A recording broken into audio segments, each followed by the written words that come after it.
Now that the dust has settled, let's dive right into our discussion about yet another fantastic Nintendo Direct. After getting skipped over in June, it was a relief to finally see more of Side Order, Wave 2 of the Splatoon 3 expansion pass. Surprisingly, Side Order is going to be a run-based survival mode, where we'll need to complete challenge floors to ascend the Spire of Order. On our way up, we'll be acquiring and equipping color chips to augment our skills and abilities. A kit-building survival mode was not what I was expecting, and will be a far cry from the elegant simplicity of Return of the Mammalians. I'm staying cautiously optimistic though. The visual style is excellent, and I know the wondrously creative combat and platforming Splatoon's weapons and inking mechanics allow for will always shine through. Splatoon 3 Side Order will arrive quite a bit later than expected, in spring of 2024. Mario is absolutely everywhere this year, and clearly that trend is going to continue.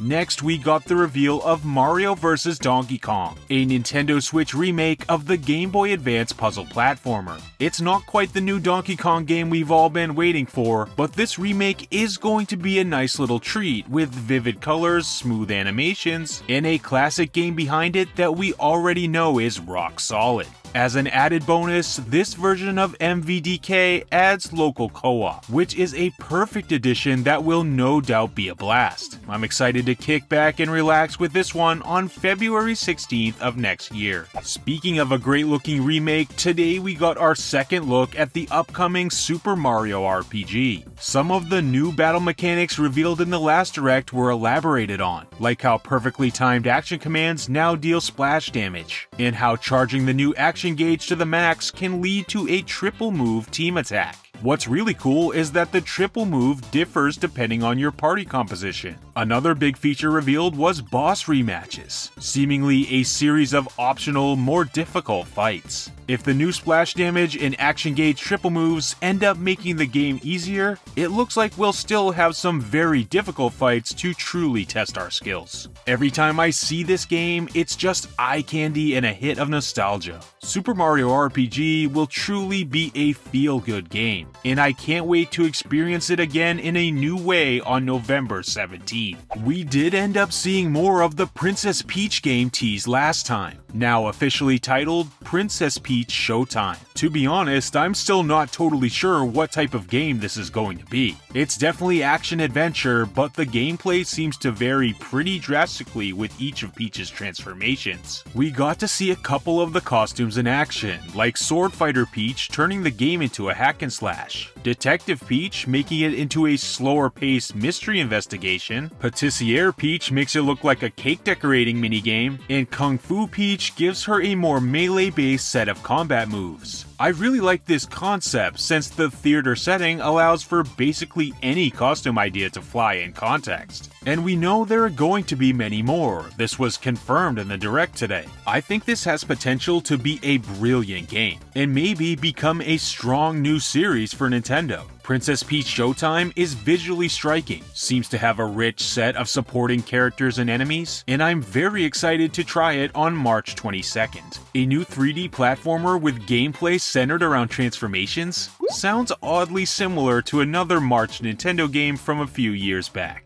But could it be as good? Only time will tell. The classic 3DS game Luigi's Mansion Dark Moon got a new name change, at least for us Americans, as it's now titled Luigi's Mansion 2 HD. This change makes a lot of sense now that Luigi's Mansion 3 exists and saw the success that it did. While truthfully, I was skeptical about how much we actually needed this visually enhanced version, after seeing it again, I've grown to be really excited. First of all, if you didn't already know, you would never think this was originally a 3DS game. Visually, the game has been enhanced to such a degree that it looks much closer to the third game than the first. And after seeing it again today, I'm sold. Luigi's Mansion 2 has a ton to offer, and I've come to realize it's actually a great choice for a re-release. Dark Moon is one of my personal favorite 3DS games, and while this series is usually one for the spooky season, I'm going to be more than happy to revisit it next summer. I have to say the truth, today F-Zero made its long-awaited return in one of the saddest ways possible. F-Zero 99 is a Nintendo Switch Online exclusive multiplayer battle royale based on the original SNES SNES release. Don't get me wrong, the concept of F-Zero 99 is a good one. The original F-Zero is still very enjoyable, and I personally really enjoy the 99-player Royale games too. But for this to be the grand return of the series after nearly 2 decades, it's pretty much the worst case scenario for those of us holding out hope for a new mainline game or remaster. That being said, I'm not going to allow the context to dampen my opinion on the game itself. I'm actually very excited to start it up after I finish giving my reactions here. F-Zero 99 is available for Nintendo Switch Online members to download for free starting today. If it wasn't clear before, after today, there's no question that WarioWare Move It is the spiritual successor to one of the very best WarioWare games, Smooth Moves on Nintendo Wii. How we need to take on different poses with the Joy-Con to complete the different microgames is extremely reminiscent of that game, and honestly, I couldn't be happier. Smooth Moves is one of my favorite in the series, and Move It looks to be a full-featured package capturing the same kind of lighthearted fun. Move It can be enjoyed single-player and multiplayer and will arrive on November 3rd, just a few weeks before Super Mario RPG, making for the perfect 1-2 punch heading into the holiday season. As a very pleasant surprise, we got a small tease for Wave 6 of the Mario Kart 8 Deluxe Booster Course Pass. Well, it was only small when it came to the courses, because in a pretty shocking turn of events, we got the reveal of 4 new playable characters, which is 2 more than anticipated from the pair of question marks currently on the character select screen. The implications of these extra characters and what it means for potentially more Mario Kart content in the future is a whole separate discussion, but it was a thrill to see Diddy Kong, Funky Kong, Pauline, and Peachette joining the roster. The Kongs and Pauline I was definitely expecting to see, but it's nice to get a slightly more random pick with the addition of Peachette. And of course, Wii Daisy Circuit looks phenomenal in 8 Deluxe. I'm really excited to see the rest of the tracks when this presumed final wave arrives during this holiday season. And for our final one more thing of the Direct, the recent trend of GameCube remasters continued in maybe the flashiest possible way. Paper Mario: The Thousand Year Door is getting remade for Nintendo Switch, and it's a thing of beauty. Seeing that storybook pop up was definitely an emotional moment, and for me, a serious adrenaline rush. Thousand Year Door for Switch looks pretty much one-to-one with the original, which is fine with me because that game is amazing as is.